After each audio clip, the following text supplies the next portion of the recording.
3 days. That's how long it's been raining, and your food is almost gone.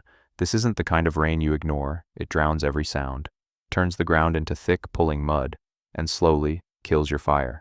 There's no shelter waiting for you, no dry clothes, no second chance if you get sick. And the worst part? You can't hunt. For most of human history, this wasn't rare. This was normal. We imagine ancient humans as fearless hunters, chasing massive animals across open land. But some of their hardest moments came when they couldn't move at all, when the rain didn't stop, when the land became impossible to cross, when survival meant doing something unexpected, nothing. Because every step now costs energy, wet skin pulls heat from your body, one wrong move, and you don't get back up. So instead of searching for food, they changed their strategy completely. They slowed down, they stayed close, and they became extremely careful about every single action. It sounds simple, but this decision may have shaped human survival more than the hunt itself, because when the storm trapped them in one place, something rare happened. For the first time in days, they had time. Time to watch, time to think, time to solve problems they usually didn't have the luxury to face. But as the rain kept falling, a new danger began to grow, not hunger, something far more dangerous. What happens when an entire group is trapped together, with no escape? Now the real danger wasn't outside, it was inside the shelter, because when you're trapped for days, everything starts to break down. The walls begin to leak, cold air slips through tiny gaps, water slowly creeps closer to where you sleep, and if you ignore even one small problem, by nightfall it can turn into a disaster, so no one sits idle. Every person has a role. Someone watches the children, someone seals the shelter, someone keeps the water out, because survival now depends on control, but nothing matters more than one thing: fire. If the fire dies, everything collapses. No warmth, no dry clothes, no protection, and restarting it in constant rain? Almost impossible. So the fire is never left alone. It dries soaked animal hides before they start to rot. It softens tough food so the body wastes less energy. Its smoke pushes insects away and keeps predators at a distance. Even the smallest ember matters, because one spark can mean the difference between life and death.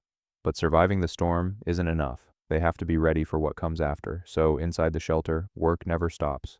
Stone tools are sharpened with slow, precise strikes, spears are straightened over heat to make every throw count, bindings are replaced, bags are repaired, because when the rain ends, there won't be time to fix mistakes, and then something even more important begins. A child watches closely as an elder shapes a blade, not just learning, but remembering. Which wood bends without breaking, which stone cuts the deepest, which plants won't snap under pressure. There are no books, everything lives here, inside human memory, and the storm does something unexpected. It forces everyone to slow down, long enough, for knowledge to be passed on, for skills to be perfected, for the next generation to prepare without even realizing it. And beside the fire, something even bigger is happening, not just survival, something that will change humans forever, because when a group is forced together like this, they don't just endure the storm, they begin to transform. But something strange started to happen. The storm didn't just trap them, it slowed them down, and for the first time in a long time, they had nothing urgent to chase, no hunt, no movement, no immediate danger, just time. And that's when it began, not survival, something else, stories. At first, simple ones. An elder points into the darkness and retells a hunt from years ago, where the animal ran, where it escaped, what went wrong, but something deeper was happening. They weren't just remembering, they were teaching without danger. A child listening by the fire could learn from a mistake they never had to survive themselves, and then it went further. Stories stopped being just memories, they became possibilities. What if there's a valley beyond those hills?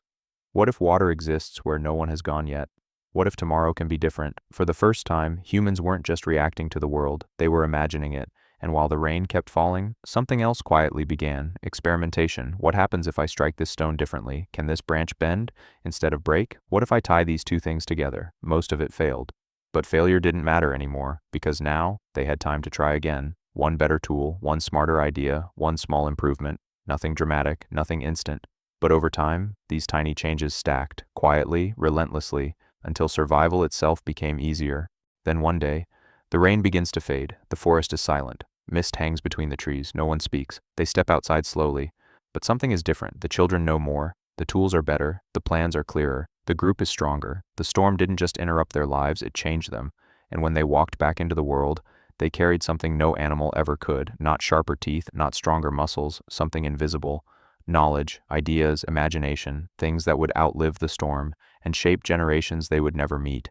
The rain finally stops, but survival doesn't restart. It never stopped. Sunlight breaks through the clouds, and the world outside looks different. Fresh tracks cut across the soft ground, like something moved while no one was watching. Streams have shifted, the land has rewritten itself overnight. What felt like lost time wasn't lost at all, it was preparation. The groups that prepared during the storm move first. Their weapons are stronger, their clothing holds, their minds are sharper, but more importantly, they move together. They weren't the fastest, they weren't the strongest, they weren't the most dangerous, and yet they survive because they could do something no other animal could. They could plan, they could share, they could prepare before danger arrived. A storm like that tests everything, not strength, not speed, but people. Who shares food, who helps the injured, who teaches instead of hiding knowledge, because the groups that worked together lasted longer. And over time, that changed everything. It wasn't always the hunt, or the danger, or the chase. Sometimes it was the quiet, the sound of rain on a shelter, a story told again and again, a child practicing with a simple tool, moments that felt small but weren't.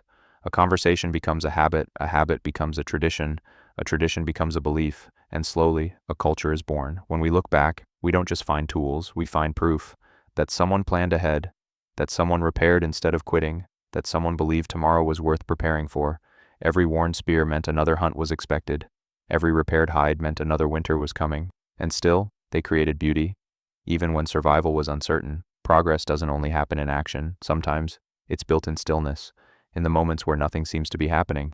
But everything is quietly changing. The next time rain keeps you inside, it might feel like wasted time, but it isn't. Because long before us, humans heard that same rain. They didn't distract themselves. They prepared, they experimented, they learned, they connected. And because of that, we're here. We like to think civilization was built in moments of victory, but that's not the full story. It was also built in the pauses, in the delays, in the days when nature said, stop, because long before cities, before history, before everything we know, some of humanity's greatest breakthroughs may have started with nothing more than a fire, a shelter, and the patience to wait.